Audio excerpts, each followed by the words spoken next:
Most of us were never taught what real flour actually is, but we were taught to bake with what comes in a bag from the store and to trust that it's good enough and assume that bread is just bread. So today we're going to talk about it. We're going to talk all things fresh milled flour. In this series, I'm going to take you from A to Z about all the things I have learned over the years about fresh milled flour, why I think your family should switch to it, the vitamins, the nutrients, all of the amazing benefits, how to do it, all of the things. So let's jump into it.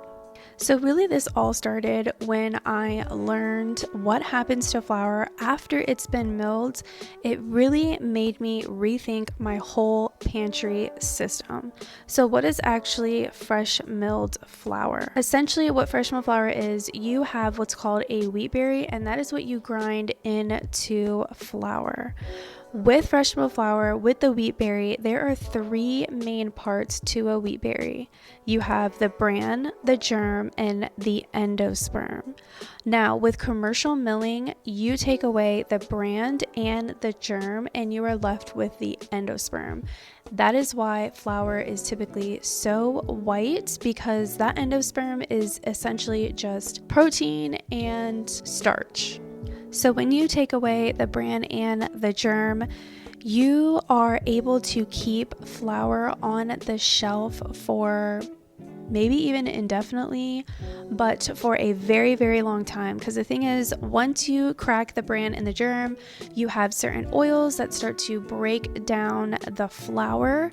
But what's so amazing is that wheat berries are shelf stable for a very, very long time, as long as they are not broken in any way. So with the flour that you might buy at the grocery store, you're going to say, Kaylee, well, what's the difference between whole wheat flour that's labeled at the store and fresh milled flour? With fresh milled flour, like I said, we're keeping all three key components to the wheat berry, and we are going to use that rather quickly. Personally, I only mill as much as I need. I rarely ever even have any in my fridge or in my freezer. It's something that I like to do based off of whatever recipe I am making and not having any left over. But the thing is, with the whole wheat bread or flour in the grocery store, is the fact that they will mill that wheat, they will strain it, they will take out that endosperm, they will take out the bran, and when it's labeled whole wheats, they only add in a very small percentage back into that so-called whole wheat flour. And I know you're probably thinking, whole wheat flour from the grocery store or whole wheat bread from the grocery store just tastes like cardboard. It tastes horrible. It never tastes good. But I'm here to tell you, fresh milled flour that is considered a whole wheat tastes nothing, absolutely nothing like the grocery store. I have had so many friends and family who eat my bread and would never think it's so-called whole wheat because it tastes completely opposite. My children love it. My children actually prefer it. There are different kind of wheat berries that we will get into in a couple videos from now that I'm going to teach you all about different kinds of wheat berries. And I'm sure if you have been on the internet long enough, you have heard all of the things about going gluten-free, eating less wheat, or just eating less bread in general, because so many people are having digestive issues and we're all just blaming it on the gluten. But when we actually pull the lens way back and look at how this wheat is being processed, like I said, the bran and germ are being stripped, so then we're left with the endosperm, and that is, like I said, protein and starch. So you are eating a very high amount of that protein, that's what gluten is. It's just a protein that gets activated when water actually mixes with flour. It is actually not in a wheat berry, but it's activated with the water. And with the highly processed process, you are lacking those enzymes that are in the endosperm and the bran that actually help you break this food down. So no, I'm not really going to say that it's sourdough, it's going to cure everything. I genuinely do think that it's fresh milled flour can be a huge benefit to you and your family and your health. because it has for me. And I'm so passionate about fresh milled flour for other people because I was gluten-free for 5 whole years. I saw all of the doctors. People were telling me I was all of a sudden sensitive to gluten, then I was all of a sudden sensitive to dairy, and it just was like a snowball effect of all of these issues, and I started cutting out so much. Then I started getting allergies to things that I never had before. So once I finally healed my gut lining and just kind of really worked on that and started to feel better than I was, that's when I started incorporating fresh milled flour. And I'm telling you, it was like a medicine to my body. It cured so many things. I was dizzy all the time. I just felt horrible. I had low energy, all of these things. Once I started fresh milled flour, I was never dizzy. It's almost like I was just getting all of the nutrients and the calories and all the things I was lacking on such a strict diet for so long. And even before the strict diet, I was like that basically my whole life. The stomach issues I had growing up completely resolved since I've started fresh milled flour. It's just been truly amazing, not only for me, but also for my kids. I also have a video of my personal testimony of my fresh milled flour. If you want to look at that and see a deeper dive of what it has truly done for me, I will leave that in the end screen at the end of this video and also in the description down below. With that being said, as a home baker, as a mom, this really started to make me realize this wasn't just a recipe ingredient choice, it was a system choice.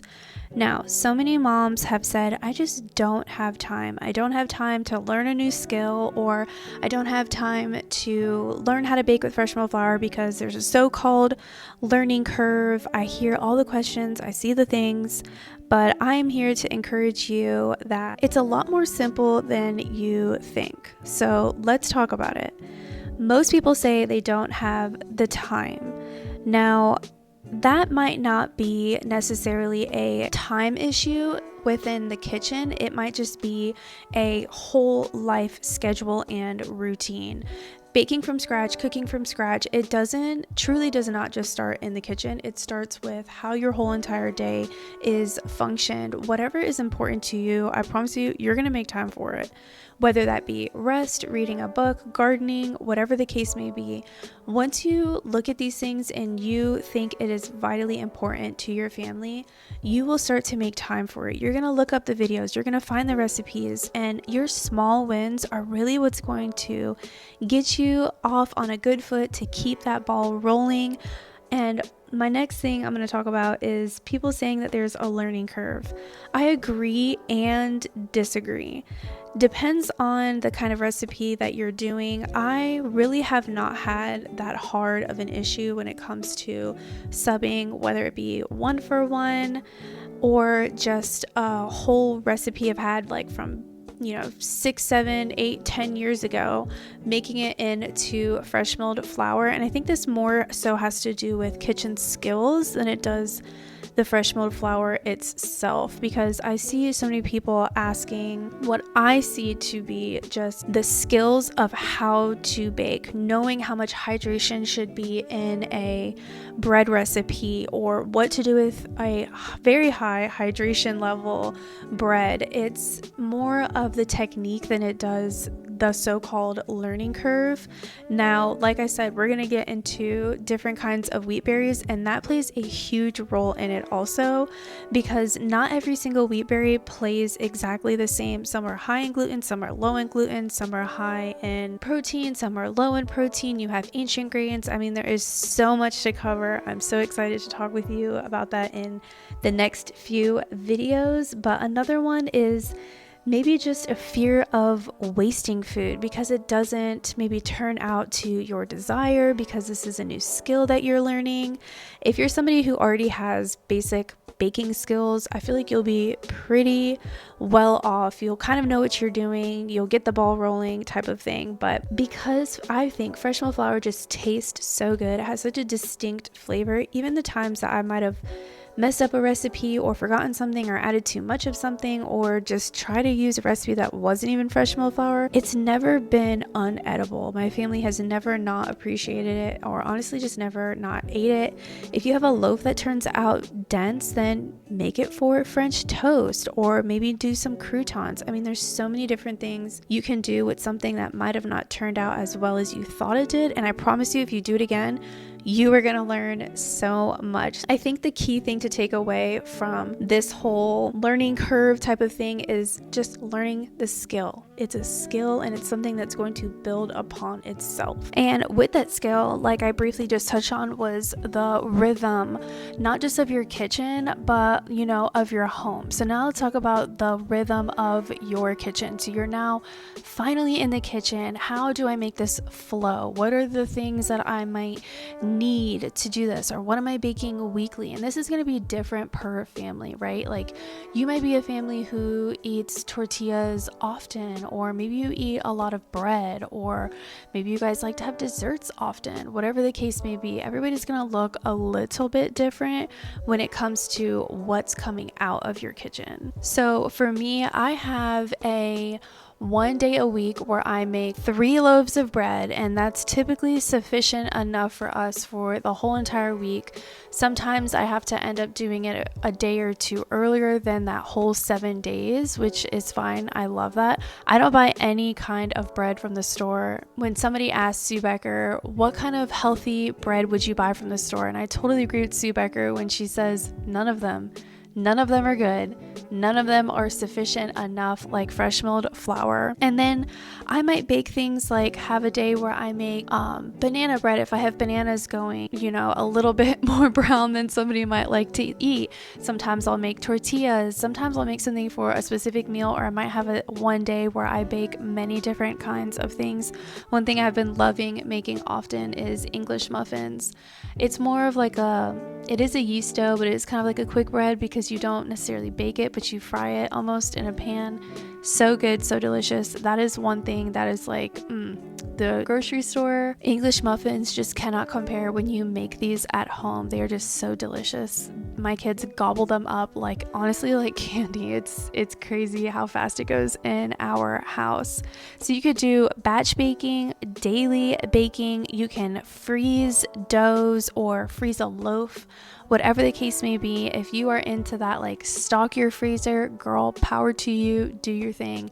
It is so easy to incorporate and just have a flow and a rhythm. But like I said, just kind of pulling the lens back again and figuring out your whole house system to really get into your kitchen, to have those kinds of systems within your kitchen. So the next thing I want to talk about is storage and pantry thinking. Now, I am in no way, shape, or form a doomsday prepper. That's not why I do what I do. It has never to do with fear, but it has more to do with time management. Because I'm a busy mom who homeschools 3 children, takes care of the house, I gotta bring my kids to co-op, piano lessons, or we want to just go to the park that day or go to the pool or whatever the case may be. I am very intentional about the way that I spend our days.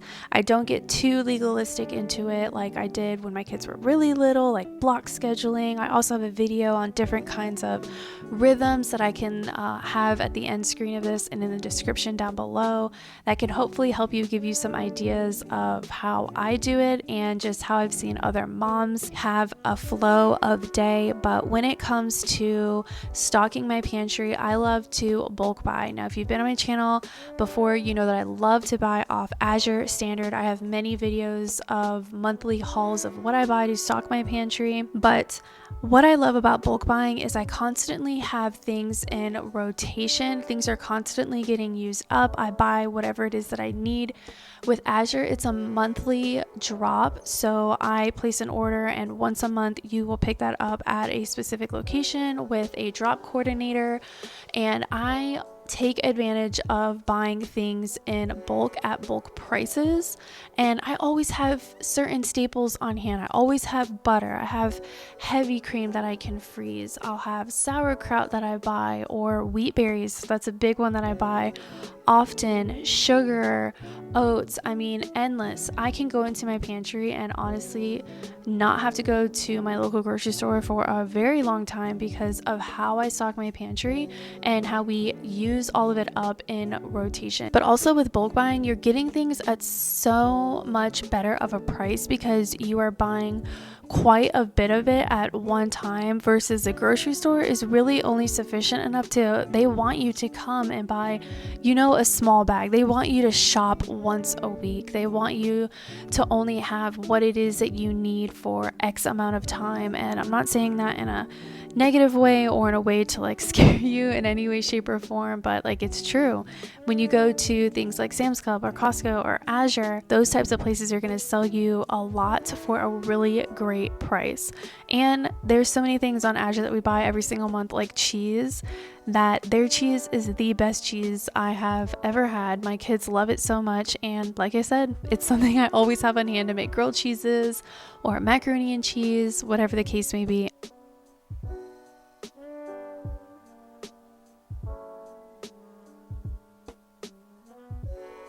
Okay, so we kind of briefly touched on building these skills.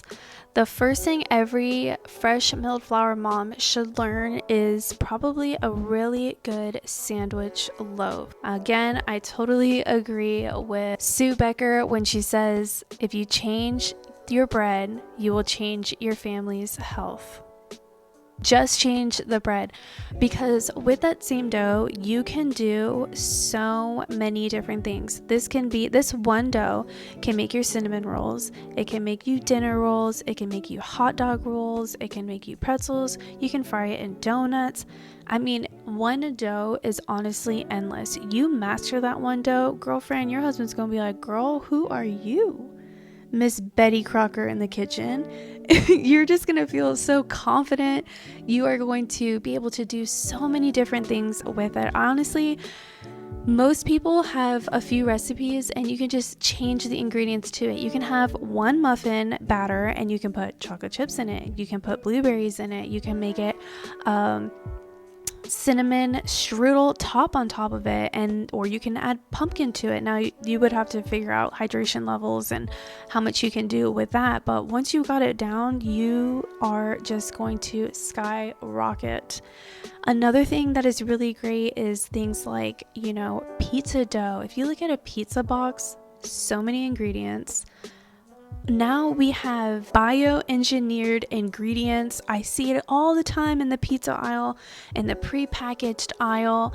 It is absolutely insane. You are eating food that's not even food, that was made in a lab. And if you are not strategic at checking these ingredients, it's crazy. But honestly, if you just go through the grocery store and think, okay, my family likes this, how can I make this for my family? Those will build your confidence. It will build your kitchen skills. Very few things do you even need to master. Like I said, I would say number one, a sandwich loaf. That same loaf will do many different things. Muffins, a basic quick bread muffin batter. Other quick breads, like your waffle recipe is the same thing as a pancake recipe. When my kids are like, I want waffles, I'm making a pancake recipe and I'm just turning the waffle maker on. I mean, honestly, So another pizza dough, such simple things to master that you can do many different things with.